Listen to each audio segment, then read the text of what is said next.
통상적인 경로와 방법으로 출퇴근하다가 재해가 발생하면 이것도 출퇴근 중 재해로 인정이 됩니다. 안녕하십니까, 여러분의 노무사 2학년 노무사입니다. 오늘 여러분들께 소개드릴 사례는 출퇴근 중 재해예요. 사건의 경위를 설명하고 주요 쟁점이 뭔지, 그 다음에 주요 쟁점을 어떤 식으로 풀어나갔고, 마지막으로 어떤 보상을 받을 수 있었는지까지 소개를 해서 공유하는 시간을 갖도록 하겠습니다.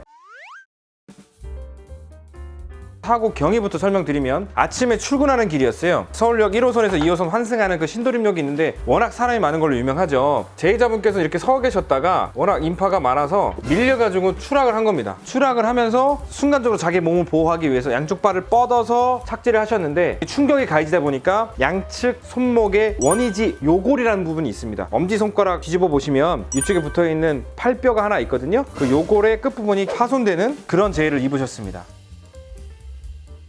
쟁점은 세 가지였어요. 첫 번째, 이분이 근로자인가? 라는 쟁점이 하나 있었고요. 두 번째는 근로자이면 과연 이 사안이 출퇴근 중 재해로 인정 가능한가? 라는 두 가지 쟁점이 있었고요. 그리고 세 번째, 어떤 보상을 받을 수 있는가? 이 세 가지 쟁점으로 오늘 사례를 소개해 보도록 하겠습니다. 첫 번째부터 하나씩 풀어가겠습니다. 왜 근로자인지 문제가 됐냐면, 이분이 계약서를 채용할 때 일용직 프리랜서 주방 조리 담당으로 계약을 한 거예요. 그래서 사업주가 산재 신청한다고 하니까 이 사람은 근로자가 아니기 때문에 산재보상보험법 적용 대상자가 아니므로 산재를 신청할 수 없다라고 했는데, 사업주가 그렇게 얘기하더라도 법에 따라서 산재를 신청할 수 있습니다. 그러면 우리가 산재를 신청하려면 이 사람이 프리랜서가 아니라 근로자인지를 입증해야 되는데, 근로자인지를 입증하려면 우리 판례에 따르면 노무를 공급받는 사용자와 노무를 제공하는 자 사이에 사용 종속관계, 어려운 말이긴 하지만 쉽게 말해서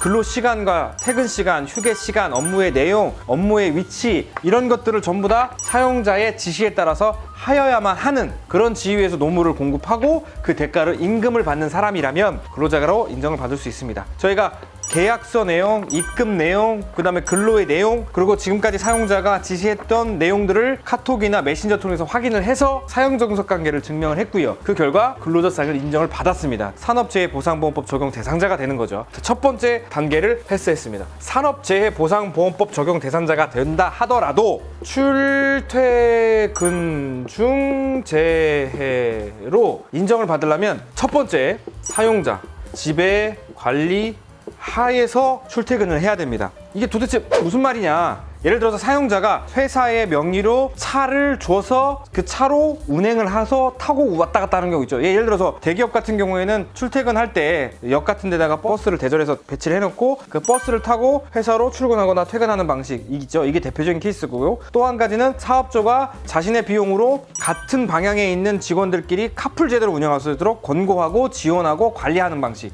이게 사용자의 지배관리 하에 이루어지는 출퇴근이죠.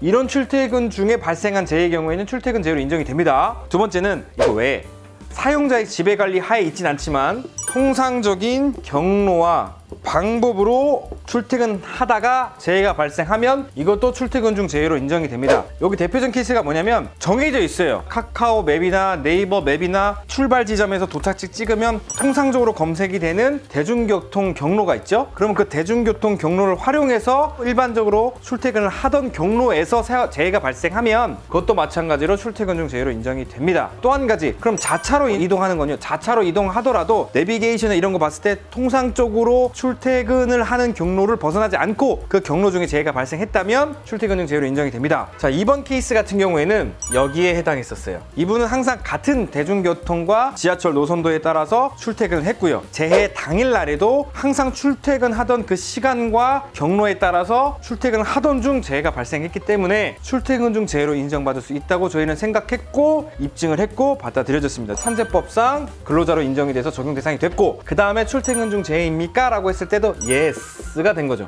그러면 업무 관련성이 인정이 돼서 산재로 인정이 되는가? 예, 산재로 인정이 돼서 보상을 받으셨는데, 보상은 크게 두 가지로 나눠집니다. 아까 쭉 말씀 나눴던 거는 산업재해보상보험법에 따른 보상을 받으셨고, 그 다음엔 개인이 가입한 민간보험이 있습니다. 하나는 산재보상보험법은 국가에서 운영하는 보험제도라서 공보험이라고 하고요. 자기가 개인적으로 가입한 보험, 땡땡 해상보험, 땡땡 무슨 보험, 여기를 사보험이라고 합니다.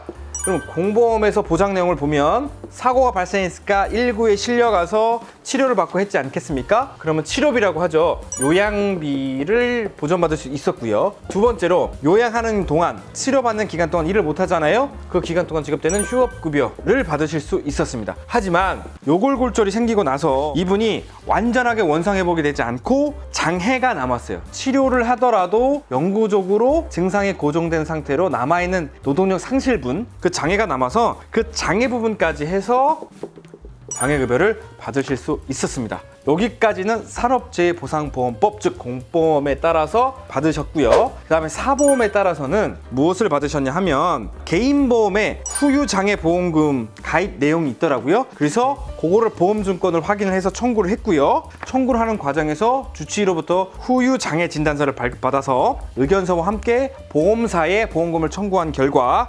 후유장애 요거까지도 모두 보상을 받을 수 있었습니다. 안타까운 사례이긴 하지만 다행히도 공보험과 사보험 모든 영역에서 보상을 받으실 수 있었고요. 또 공보험 영역에서 근로자성이 문제됐었고 출퇴근 중 재해로 인정받을 수 있었고 그 두 가지 쟁점도 있었는데 거기까지도 저희 사무실을 통해서 해결을 해서 원만한 보상을 받을 수 있었던 케이스였습니다. 네, 오늘은 이 사례를 여기까지만 설명드리고요. 또 공유할 만한 사례, 또 특이한 사례가 있으면 또 나누도록 하겠습니다. 오늘은 여기까지 하겠습니다. 안녕!